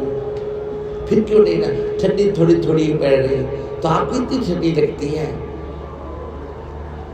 मुझे गोपाल जी को जो दूध पिलाना होता है, मैं सोचती हूँ मुझे ठंडी लग जाएगी तो गोपाल जी को ठंडी लग जाएगी। तो उसको बचाने के लिए सूर्य भगवान जब सिर पे आ जाते हैं, दिखाई पड़ते हैं, भले मैं नहा लूं, मैं नित्य श्री का जमुना जी का स्नान नहीं करती। इतना कहना था कि श्री गुड़िया बाबा जी श्री आनंदमयी मां के चरणों में गिर करके साष्टांग, या देवी सर्वभूतेषु मातृपेण संस्थिता, नमस्तस्यै नमस्तस्यै नमस्तस्यै। साधु भगवती श्री सुलभा जी ने कहा, उनको तनिक नहीं संकोच है, मैं भगवान को अपने यहाँ प्रसाद पवाना चाहती हूँ। ये माँ का ही अधिकार है, बाकी का नहीं। साधु कर्माबाई जगन्नाथपुर वाली थी तो राजस्थान की, खिचड़ी बना करके पवाती। पंडितों के बीच उनका नाम जाने लगा। पंडितों ने सोचा अरे कैसे भजन करती है, क्या बात है। एक दिन कोई बड़े पंडित जी गए उनके घर में, आतिथ्य ग्रहण किया। वो तो चेक करने गए थे कर्माबाई कैसे करती है पूजा पाठ। वो सवेरे उठी, न शौच न स्नान, न कपड़े बदली, न दातुन किया, तुरंत ही हंडी चढ़ा दी खिचड़ी बनाने के लिए। बड़ी नाराज हो गए। परम पावन भगवान है, पूरा चौका लगाओ, आधे दीवार तक लगाओ, स्नान करो, दातुन करो, कपड़े बदलो, तब खिचड़ी पकाओ। कर्माबाई ने कहा बाबा मैं नहीं जानती थी, क्षमा करना बाबा, गुस्सा न करो बाबा, अपराध के लिए क्षमा करो, मैं वैसा ही करूंगी बाबा जैसे आप कह रहे हैं। कितनी सुलभता है। दूसरा कोई रहता बाबा तुम जाओ जो करना करो, मेरे को न समझाओ ज्यादा। जबकि उनका प्रसाद नित्य भगवान साक्षात पाने आ रहे हैं तो अहंकार हो जाता कि नहीं। लेकिन देखिए सहजता कितनी है। माँ ने कहा बाबा मैं जैसे आप कहेंगे वैसे करेंगे। उस दिन वो चौका वौका करने में, स्नान करने में लेट हो गया, खिचड़ी लेट से बनी। और फिर भगवान को भोग लगाया। भगवान पा ही रहे थे कि उधर घंटी बज गई। 56 प्रकार के भोग जो बने हैं श्री जगन्नाथ धाम में, उनके रसोईया बहुत रहते। भगवान चले गए वहां। पुजारी जी ने जब पर्दा खोली भगवान के मुख में खिचड़ी लगी थी। ये देखकर तो पुजारी जी हतप्रभ हो गए, आश्चर्य से भर गए। साष्टांग प्रणाम लाकर गर्भगृह में कहने लगे हे भगवत ऐसा कैसे हुआ, खिचड़ी तो हम लोगों ने भोग लगाई ही नहीं। तो भगवान के गर्भगृह में आवाज आई हे पुजारी जी मैं नित्य कर्माबाई के यहाँ खिचड़ी खाने जाता। आज वो एक बाबा गए ना, वो लगे समझाने, सो कंफ्यूज हो गई, संशय में पड़ गई और उनके कहे के अनुसार बहकावे में आकर वो फिर चौका वौका करने लगी। खिचड़ी बनने में लेट हुई, भोग लगाई। जब तक वो मैं पा ही रहा था अपने घंटी बजाई, सुबह भगा आया, आचमन किया नहीं, सो ऐसा अब तो हद ही हो गया। और कर्माबाई का क्या मन था खिचड़ी पकाने के पहले। 56 प्रकार के जो भोग बनते हैं तो विलंब हो जाते हैं। जब भी आपके यहाँ पकवान ज्यादा बनेगा तो उस दिन थोड़ा विलंब तो हो ही जाएगा। ठाकुर के भोग थोड़े लेट से लगेंगे ना। तो माता जी सोचने लगी भगवान को सुबह कुछ पाने को नहीं मिलता है, सुबह कोई उपाय करूं। अपने मन से वो खिचड़ी बनाकर पवाने लगे। खिचड़ी बनाना आसान है, आपको पता है ना, भारतीय भोज का नाम, भारत का नेशनल भोज है खिचड़ी, राष्ट्रीय भोज है। जैसे राष्ट्रीय फूल है कमल, वैसे ही राष्ट्रीय भोज है खिचड़ी। और खिचड़ी भगवान को भोग लगाती, भगवान पाते। और आए हैं सो जाएंगे, राजा रंग फकीर, एक सिंहासन चढ़ चले, दूजे बांधे जाए जंजीर। एक दिन कर्माबाई चली गई। अब पुजारी जी भोग लगाए, भगवान के श्री जगन्नाथ ठाकुर के आंखों से आंसू है, आंसू है। पुजारी जी देख के कांप गए कि क्या हो रहा है, कैसा मंगल, भगवान के आंखों से आंसू आना।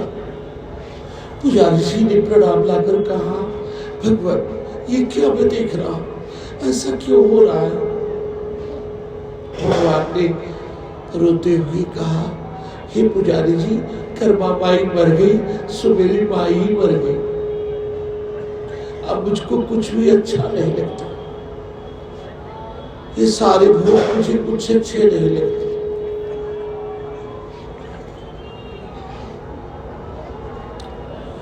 फिर से पुजारी जी ने भगवान से आग्रह पूर्वक कहा, नाथ, हे जगन्नाथ, आपके बनाए हुए नियम है, जो आया है सो जाएगा। आप नियम के नियामक हैं, सर्वाध्यक्ष हैं।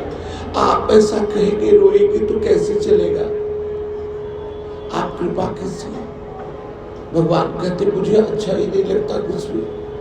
तो पुजारी जी ने मध्य का रास्ता सोचा, हम लोग नित्य खिचड़ी का भोग लगाएंगे और कर्मा बाई के नाम से लगाएंगे।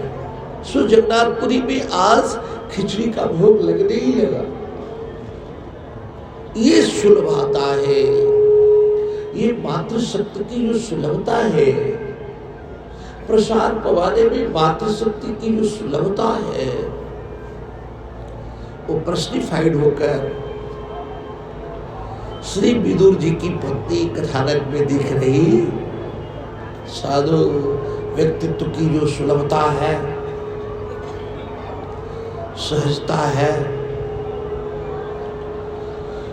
फिर तो विदुर जी कहने लगे, नहीं नहीं, भोली हो तो, बड़े भगवान बहुत बड़े हैं, द्वारकाधीश हैं, उनके साथ बहुत सारे लोग होंगे, हम कहाँ पवाएंगे, कहाँ बैठाएंगे। हम तो जब भगवान की सवारी आएगी ना, तो रास्ते में चलकर दर्शन कर लेंगे। सड़क के किनारे बल्लियां गड़ी है, उसी बल्लियों के सहारे खड़े होकर दर्शन कर लेंगे। विदुर जी की बात मानकर विदुरानी जी गई। भगवान श्री कृष्ण द्वारकाधीश के रथ आने लगा और श्री विदुर जी, विदुरानी जी उन्हीं पंक्तियों में खड़े थे जहाँ दर्शक दरगाह, जो दर्शकों के लिए बनाई गई थी पंक्ति, उसी में खड़े थे। भगवान दूरी से ही काका विदुर को देख लेते। पांडव लोग काका कहते तो भगवान भी काका कहते।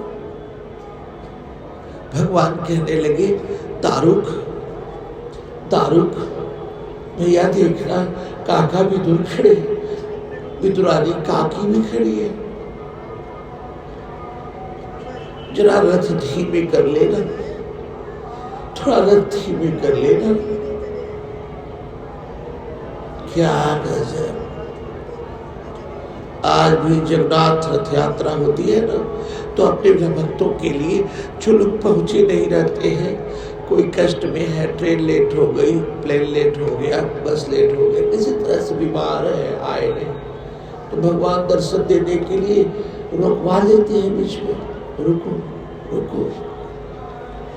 जब तक वो भक्त आएंगे नहीं, जगन्नाथ की रथ यात्रा रुकी रहती है। साथ साथ साथ भगवान ने रथ रुकवा लिया। फिर तो श्री विदुर जी सिर झुका लिए, रथ हुआ गया, भगवान जब देखेंगे तो बच्चे सिर झुका लेते हैं। जब कोई बड़ा देखता है तो सहज ही सिर झुक जाएगा। हम मंदिरों में जाते हैं, हम मंदिरों में तन के नहीं खड़े होते, भगवान की आंख में आंख डाल के हम नहीं देख रहे होते, हम सिर झुका करके खड़े हो जाते, फिर तो भगवान ही निहारते। हमारे इतने कहाँ साहस कि हम भगवान की आंखों में आंख डालकर देख पाए। इसलिए वैष्णवों ने मंदिर में भगवान की मूर्ति के सामने मिरर लगाया है, दर्पण लगाया है कि हमारी गंदी निगाहें भगवान को देखेगी, भगवान को नजर न लग जाए, दोष न लग जाए। सो उनकी छाया दर्पण में देख के भगवान का दर्शन करेंगे, या मन रूपी दर्पण में सिर झुका करके देखना। साधु रथ आगे बढ़ा, श्री विदुर जी ने सर उठाया और विदुरानी जी से कहने लगे, विदुरानी जी से कहने लगे, विदुरानी हे सुलभे, तुमने देखा भगवान रुके थे, तुमने भगवान का दर्शन किया। विदुरानी जी कह पड़ी, हमने तो दर्शन भी किया और भगवान से आदेश भी प्राप्त कर लिया। भगवान ने बोला है कि हम तुम्हारे घर ही आकर प्रसाद पाएंगे। हमने उनको आमंत्रित किया है आंखों आंखों में। विदुर जी समझे झूठ बोल रही है, झूठ बोल रही है, इससे भ्रम हो रहा है, ये भावुकता वैसे ऐसा कह रही है, भला ऐसा कैसे हो सकता है। इतनी दूरी पर भगवान, इसकी आंखें मिल गई और इसने आमंत्रित कर दिया और भगवान स्वीकार लिए। ये सब तो शायद भूल है, भ्रम है। अब मर्द लोग माताओं को हमेशा छोटा ही समझता है। वो मर्द में एक विशेषता रहती है, वो माताओं को अंडर एस्टिमेट करते हैं, कभी उनको नहीं मानते कि भजनानंदी होगी, ये भी रूपांतरण को प्राप्त होगी। मर्द अपनी मर्दांगनी श्री सीताराम 2 मिनट बैठ ले, बैठ ले। साधु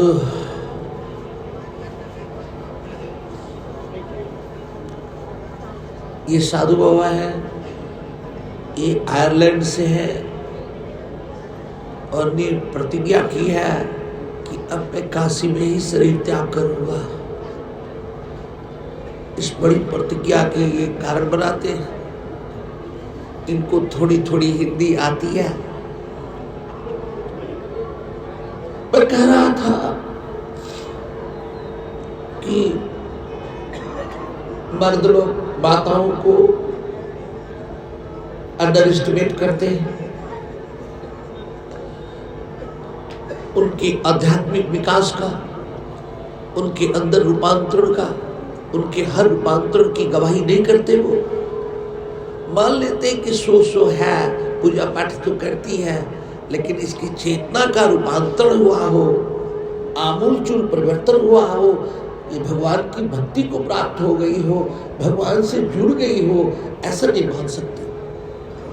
मर्द नहीं मानेगा।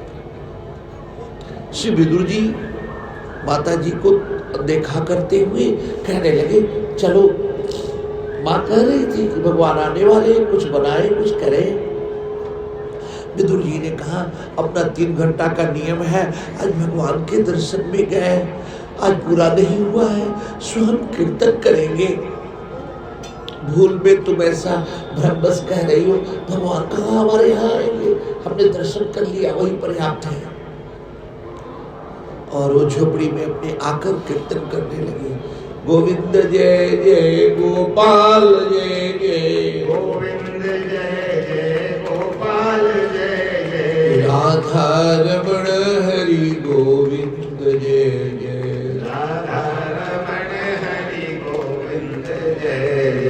गोविंद जय जय गोपाल जय जय गोविंद जय जय गोपाल जय जय राधा रमण हरि गोविंद जय जय राधा रमण हरि गोविंद जय जय गोविंद जय जय गोपाल जय जय गोविंद जय जय गोपाल जय जय राधा रमण हरि गोविंद जय जय राधा रमण हरि गोविंद जय जय राधा रमण हरि गोविंद जय जय राधा रमण हरि गोविंद जय जय राधा रमण हरि गोविंद जय जय राधा रमण हरि गोविंद जय और श्री राधा रमण भगवान की। और उधर द्वारिकाधीश की सवारी हस्तिनापुर पहुंची। हस्तिनापुर जब पहुंचे और संधि प्रस्ताव लेकर गए थे ना कि आप ज्यादा भाई हैं, ऐसे तो होता है आधा आधा, 5 गांव वही पांडवों को दे दिए, मैं बना लूंगा। और दुर्योधन इतना ही सुना, आए हैं संधि प्रस्ताव लेकर पांडवों के, तुरंत ही क्रोध कर बैठा, गुस्सा हो गया, कहने लगा गुस्सा करके। द्वारकाधीश भगवान ने बोला, मैं द्वारकाधीश होकर नहीं आया हूं, मैं पांडवों का दूत बन के आया। क्या गजब! ऐसे श्री हनुमान जी कहते हैं बाबा कि मैं दूत हूं, राम दूत मैं बात जान की। वैसे श्री नारायण ने कहा मैं पांडवों का दूत हूं, मुझे द्वारिकाधीश न माना जाए। इतनी बड़ी स्वागत क्यों कर रहे हो? दूत का कहीं स्वागत होता है? मैं साधारण हूं, अति साधारण हूं।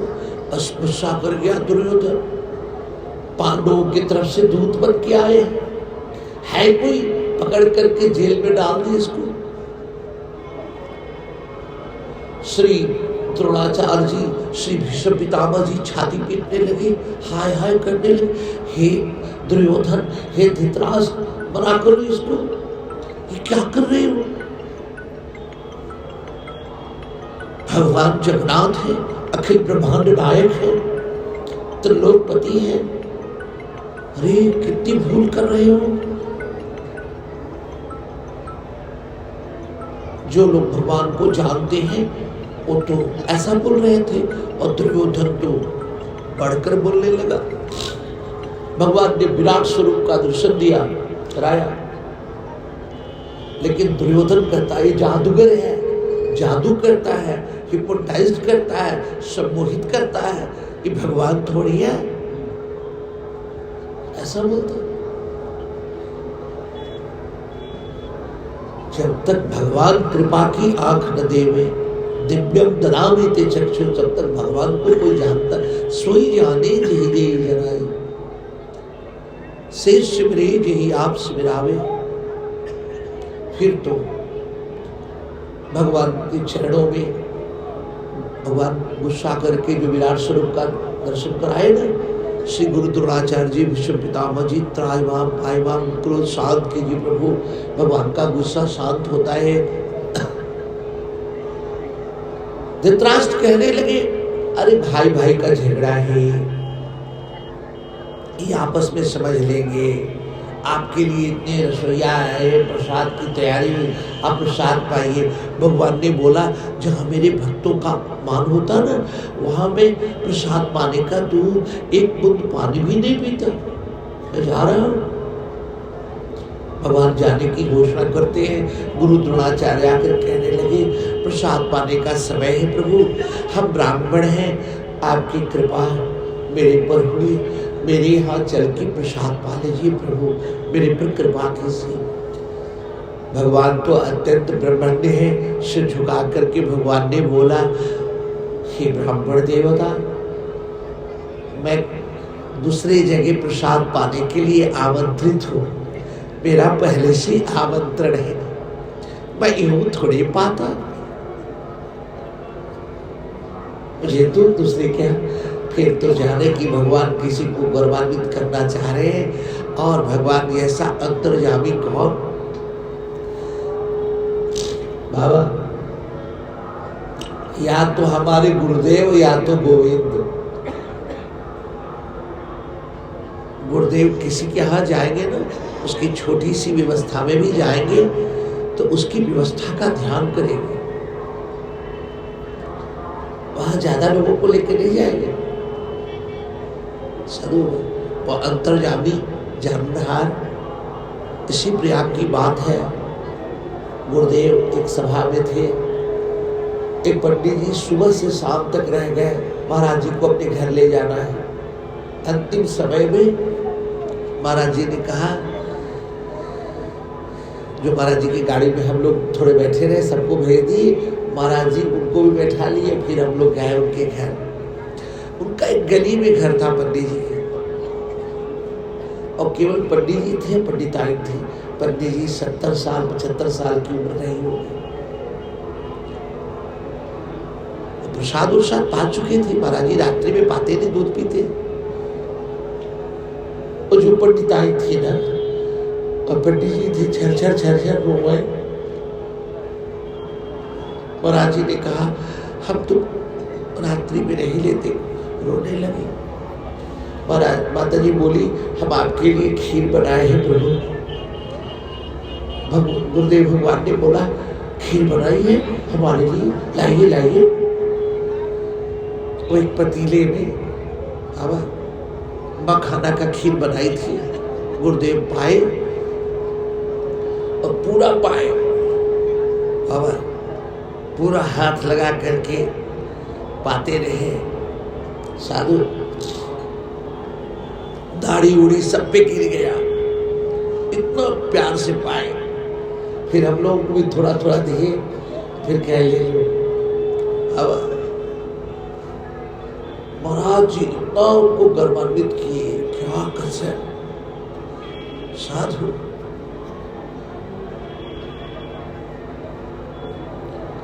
एक जगह महाराज जी गए, साधु थे वो, तो कहे कि महाराज जी हमने आपके लिए फलाहार बनाया था। ये साधु जो होते हैं ना, आहारी भी फलाहारी बन जाते हैं। जाके सब आ गए, तो वो कहने लगे, रोने लगे, महाराज जी क्या पवाए हैं। सब आके लोग पा गए, जबरदस्ती करके पा लिए। महाराज जी ने, कोई बात नहीं, सामने आम पड़ा है, मैं पालूंगा, आम दे दीजिए। और रास्ते में आए महाराज, महाराज जी कुछ पाके नहीं गए थे, दोपहरी का रोज था, 21 में महाराज जी पाते। महाराज जी ये नहीं कहे बुला लेते हैं लोग, व्यवस्था नहीं करते। महाराज जी ने कहा, साधु बाबा बनाए होंगे, कोई बड़े साधु आकर पा लिए होंगे। भगवान नारायण, जब आप सुलभता को प्राप्त रहते हैं ना, तो भगवान भी सुलभ होते हैं। ए यथा माम प्रपतन्ते तांस्तथे, जो मुझे जैसे भजता है, आप सुलभ है तो भगवान भी सुलभ है। भगवान गए और दरवाजा खटखटाया। वो तो कीर्तन कर रहे थे ना, गोविंद जय जय काकी काकी। कीर्तन जब पूरा हो गया, 3 घंटा का नियम पूरा हुआ, थोड़ा इंतजार किया भगवान ने। बोला, काकी मैं आ गया। विदुरानी कहने लगी, श्री विदुर जी से, भगवान आ गए, भगवान आ गए। विदुर जी कहे, क्या पगली बोल रही है, भगवान कहाँ आ गए। उनको आवाज सुनाई पड़ गई। जैसे ही दरवाजा खोली, अब झोपड़ी का पल्ला खुला, भगवान द्वारकाधीश सामने। कुटिया के 2 हिस्सा था, एक अंदर में एक बाहर में। भगवान बाहर खड़े हैं। भगवान ने बोला, मुझे बहुत भूख लगी है,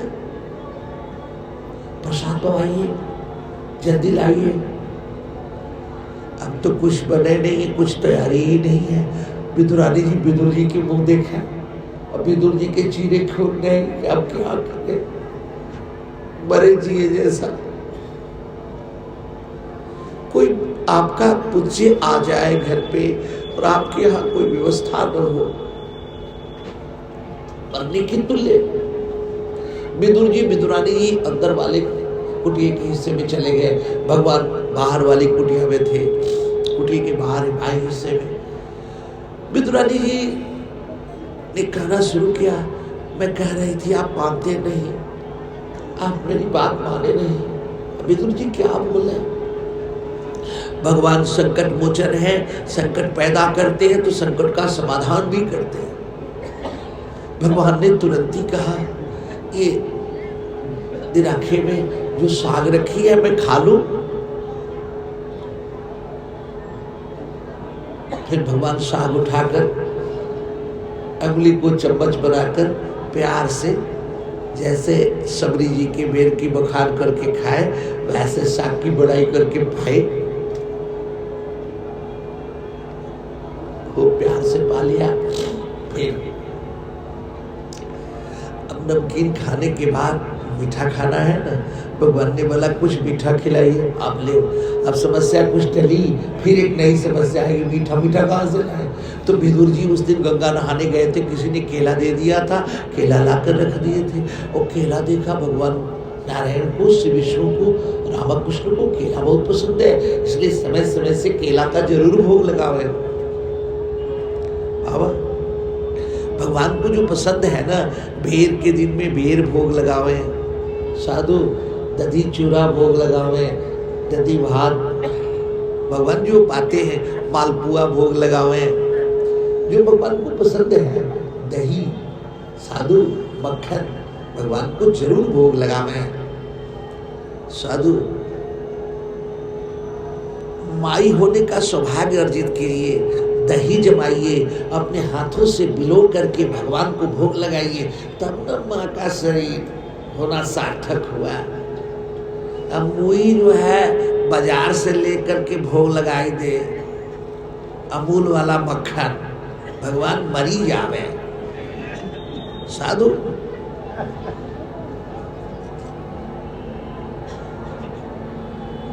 स्वयं मक्खन निकाल करके भोग लगावे और अपने माँ शरीर का होने को सार्थक करें। साधु जितनी माताएं सुन रही हैं सब घर जावें, दही जमावें, गैया रखे न रखे, दूध लेवें ग्वाला से। ग्वाला कहाँ का दूध शुद्ध होता है, भगवान को भाता है। ग्वाले से दूध लेवें, दक्षिणा देवें, उसको दही जमावें, फिर अपने हाथ से भिगो करके सूर्योदय के पहले जो मक्खन निकाला जाता है उस मक्खन की मिठास ज्यादा हुआ। श्री जसोदा जी का ध्यान करके उनको भगवान को भोग लगावे। साधु काहे को जबरदस्ती माँ का शरीर पा लिया? साधु तब न माँ का शरीर पाना सार्थक होगा, सौभाग्यपूर्वक होगा। भगवती जी को भगवान ने कहा केला पाले, केला पवाइए। भगवती विदुरानी शोभा जी इतना भाव विभोर हो गई कि केले का गूदा नीचे गिराती और छिलके देती, भगवान प्यार से आरोग्य। विदुर जी आए, विदुरानी जी के हाथ पकड़ लिए, तुम पागल हो गई क्या? क्या कर रही हो? सबको नीचे गिराती केले का। भगवान ने विदुर जी को मना किया, नहीं नहीं ये मेरी माँ है, साथ ये जो दे रही है वही ठीक है। साथ भगवान को अगर कर्मा जी की खिचड़ी अच्छी लगती है, विदुरानी जी के केले के छिलके अच्छे लगते हैं, सबरी जी के बेर अच्छे लगते हैं, तो कभी आपको भी तो प्यार से कुछ करना चाहिए ना। साधु साधु साधु पहले हमारे यहाँ जो पुजारी होते थे वही जो है भंडारी भी होते थे, क्योंकि भगवान को जो पाने का मन करेगा पुजारी को मोटिवेट करेंगे, सपने में बताएंगे, ध्यान में बताएंगे, वही वो बनाएंगे। साधु पुजारी भंडारी दोनों एक ही, और सबसे महत्वपूर्ण लोग माने जाते थे पुजारी लोग, क्योंकि भगवान के नजदीक होते थे। यूँ मैंने आपको निवेदन किया कि ऐसे विदुर जी जो भगवान के अत्यंत भक्त हैं, ऐसे जो विदुर जी थे, जब श्री उद्धव जी से श्रीधाम वृंदावन में मिले, श्री जमुना जी के तट पर श्री उद्धव जी ध्यान कर रहे थे, उनके पीठ के पीछे की हिस्से को देखकर जब ध्यान करते हैं तो भक्त लोग एकदम मेरुदंड सीधा करके करते हैं। मंथरा की तरह नहीं, कुबड़ ऐसे निकला होता है, ऐसे। गीता कहती है कि तुम नासिकाग्र का ध्यान कर, छाती प्रभा को एक सिर में कर। बाबा उद्धव जी को देखकर साधु श्री विदुर जी को लगा कि कोई भगवान के भक्त होंगे। पता चला उद्धव जी हैं। उद्धव जी के जाकर पास पूछते हैं, भगवान तो सही है ना? भगवान की माताएं, भगवान के पिता, भगवान की पत्नियां, सबकी समाचार पूछते हैं श्री विदुर जी। अब वो श्री उद्धव जी को प्रेम समाधि हो गई और रोने लगे, कहने लगे किसी तरह से सांस संभाल करके, प्रेमाश्रम को संभाल करके कि हे विदुर जी, भगवान लीला संवरण करके अपने धाम चले गए और जब वो जा रहे थे तो आपको बार बार याद कर रहे थे। 3 बार आपको याद किया, विदुर काका नहीं है। सबको मैंने सब कुछ दिया, विदुर काका नहीं है। भगवान के 4 प्रकार के भक्त होते हैं, आर्त, अर्थार्थी, जिज्ञासु, ज्ञानी भगत। आर्त भगत है गजेंद्र द्रौपदी जी संकट के दरमियान, जिज्ञासु भगत है श्री विदुर जी, अर्थार्थी श्री ध्रुव जी, ज्ञानी भगत है श्री गोपियाँ, श्री राधा रानी, श्री हनुमान जी, श्री उद्धव जी। तो जिज्ञासु भगत की कोट के हैं श्री विदुर जी। इनके जिज्ञासा समाधानार्थ भगवान ने परमहंस मैत्रेय को नियुक्त किया था कि हे उद्धव जी, बता दीजिएगा मेरे विदुर जी से कि मैं जब चला जाऊंगा तो श्री विदुर जी को जो जिज्ञासा होगी परमहंस मैत्रेय जी से जाकर पूछेंगे। मैंने उनको अपॉइंट कर दिया है, उसकी चर्चा किए। और आप समझ सकते हैं कि कोई आपका प्रेमी आपको जाते समय याद करे और उसका शरीर छूट गया हो और आपको पता चले कि वो मुझे बार बार याद कर रहे थे तो क्या दशा होगी। ऐसे विदुर जी महाभाव को प्राप्त होकर कल की कथा में श्री परमहंस मैत्रेय जी से श्री गंगा जी के तट पर मिलेंगे, अपनी जिज्ञासा रखेंगे। वाणी में विराम। जय सिया जय सिया राम, जय जय हनुमान, संकट मोचन कृपा निधान। जय सिया राम, जय जय हनुमान, संकट मोचन कृपा निधान। संकट मोचन कृपा निधान, संकट मोचन कृपा निधान। संकट मोचन कृपा निधान, संकट मोचन कृपा निधान। आरती अति पावन पुराण की, आरती अति पावन पुराण की, धर्म भक्ति विज्ञान खान की। महापुराण भागवत निर्मल, सुखमुख विगलित निगम कल्प फल। परमानंद सुधार समेत, लीलारती रस रस विधान की। आरती अति पावन पुराण की।